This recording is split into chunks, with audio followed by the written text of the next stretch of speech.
Building here, its historic name is the Depot Restaurant.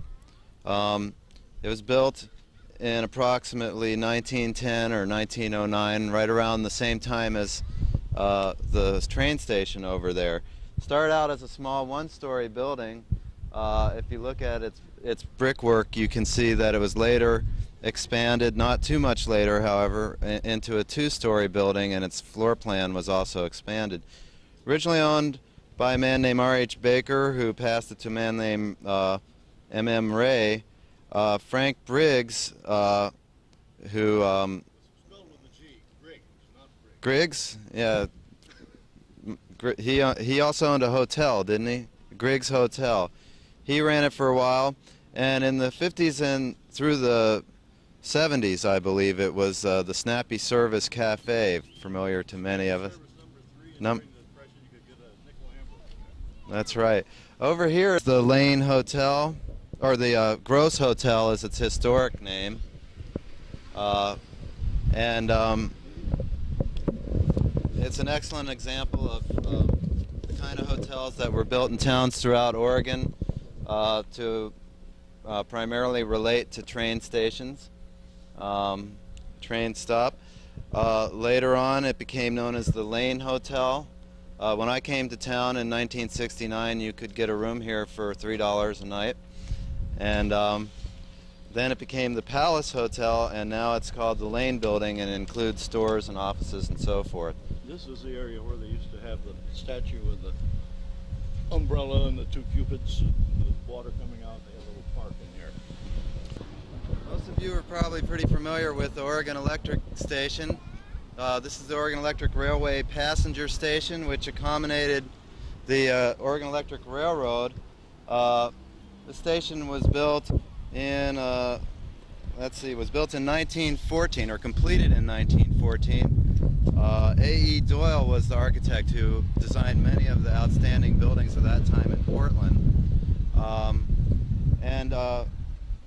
This station and the railroad that goes with it have a very interesting history. They're the result of a long battle between two competing railroad companies, and you probably know a little bit about that, Ethan.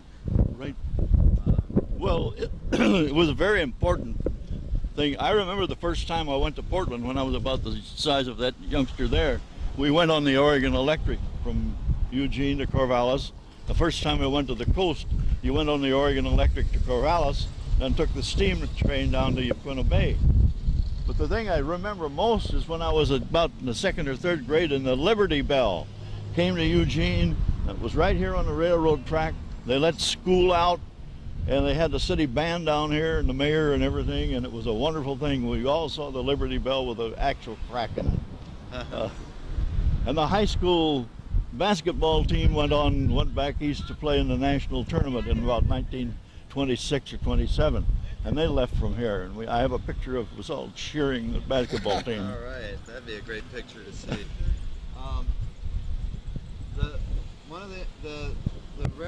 The electric railroad actually got here to Eugene in 1912, and they were spread throughout Oregon.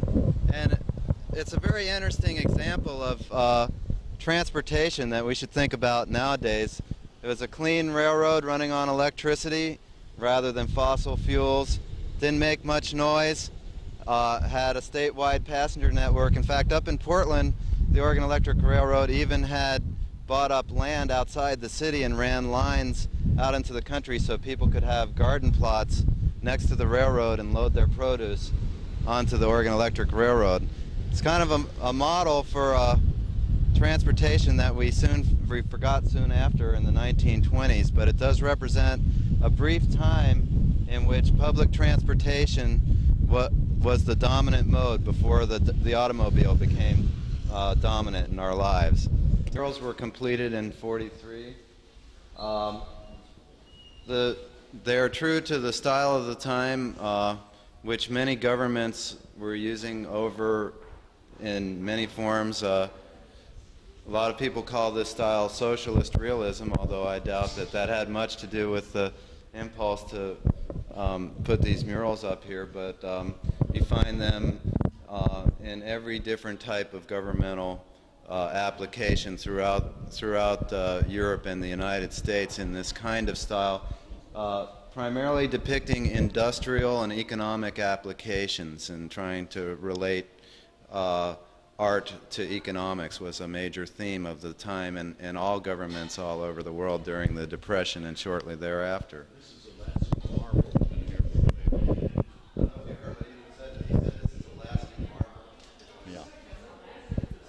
Carl Morris's mural indicating Lane County's agricultural industries, which was heavily oriented toward wheat at that time.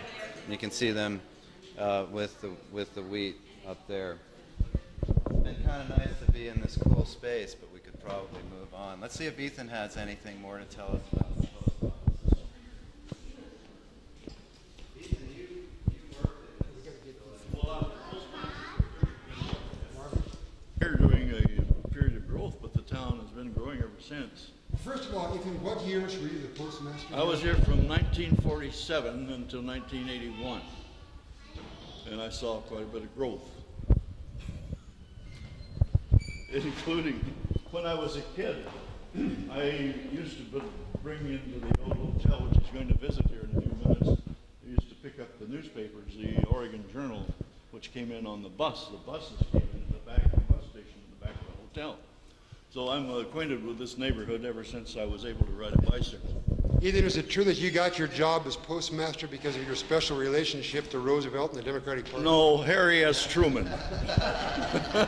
Harry S. Truman. Ethan, now this is no longer the main transfer station, but when you worked here, this was the central place, like what they do. This was the sectional center. We had 117 offices.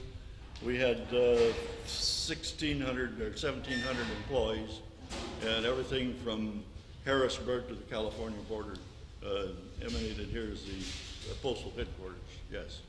I figure that the extension off the back is an addition. This extension on the back is privately owned and leased. I was instrumental in getting that constructed, and it's on a 40-year lease, and it can be expanded. The building over in Springfield, the Gateway mail processing center over there, was also under my jurisdiction, and that is government owned. But the building behind us is privately owned. This is publicly owned. Finally, my folks let me go to a show down here, and I had to wear a mask to get in.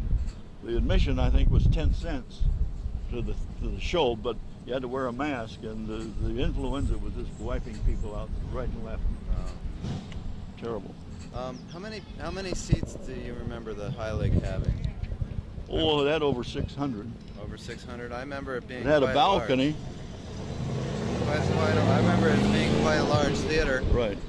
The last time I was on the stage was when I was in college, when they did the last junior vaudeville there. I went to a few movies there when I first came to town, and I remember it as having a kind of a Gothic style interior, a big proscenium arch, and it had a big pipe organ in it. Well, yes, but the one at the McDonald was bigger. The one at the McDonald was bigger.